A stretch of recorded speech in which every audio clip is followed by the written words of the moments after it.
Halo, selamat siang. Hari ini saya mau membahas tentang daun taguh sehari.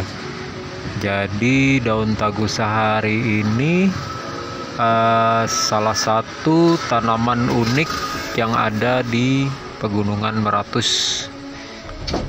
Jadi daun taguh sehari ini kenapa dinamakan daun taguh sehari? Karena konon daun ini hanya berfungsi, kekebalannya itu hanya 1 hari. Jadi hanya 1 hari pemakaian. Kenapa hanya 1 hari? Karena gini, jadi daun taguh sehari ini ditelan. Ketika ditelan itu akan membuat si pemakai menjadi kebal. Nah, begitu konon ceritanya. Jadi kenapa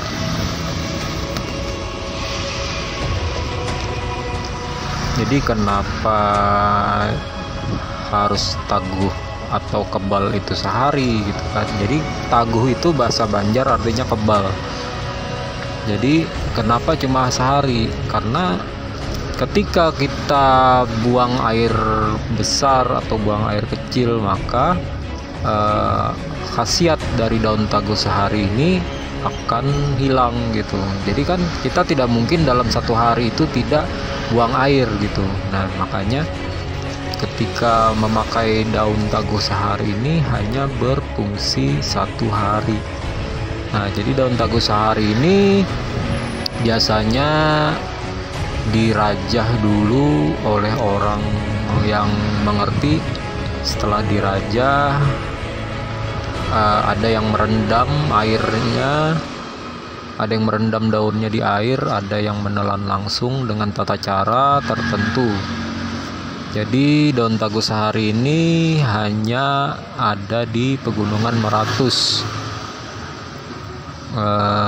Yang berkhasiat bukan cuma daunnya saja, jadi batangnya pun berguna gitu. Juga dipercaya mampu membuat kebal. Jadi namanya tanaman taguh sehari. Biasanya batangnya itu bisa dibuat cemeti ali juga. Nah, konon khasiatnya itu juga sebagai kekebalan. Jadi kembali lagi ke kepercayaan masing-masing, karena ini hanya sekedar budaya saja, budaya asli Kalimantan dari zaman dulu ya. Jadi mulai zaman dulu orang-orang Kalimantan meyakini benda-benda bertuah ya, bukan cuma di Kalimantan ya. Jadi seluruh Nusantara ini mengenal yang namanya benda-benda bertuah. Nah, khususnya di sini saya membahas tentang Kalimantan. Nah, jadi ini hanya sebatas budaya. Kembali lagi, ini adalah sugesti dari diri juga. Walaupun tidak menutup kemungkinan Tuhan itu menciptakan benda-benda yang berkhasiat gitu kan, karena benda-benda ini juga mengandung energi. Seperti di zaman Nabi misalnya kan, Nabi Musa diberikan tongkat. Nah, seperti itu. Jadi setiap benda itu biasanya berfungsi atas izin Tuhan. Jadi kita tidak bisa juga terlalu mengandalkan benda. Cuma kita juga tidak bisa memungkiri ada benda-benda yang punya kelebihan. Jadi ibaratnya sama seperti kalau kita sakit, kita mengandalkan obat. Jadi bukan obatnya yang menyembuhkan, cuma atas izin Tuhan juga melalui perantara obat tersebut. Nah, jadi sama juga dengan meyakini tuah-tuah dari benda. Jadi tidak bisa serta-merta kita ketika menganggap sebuah benda itu bertuah kita dianggap syirik, juga tidak bisa juga. Jadi kembali lagi, benda itu hanya sebatas syariat. Di sini saya hanya menceritakan tentang budaya Kalimantan.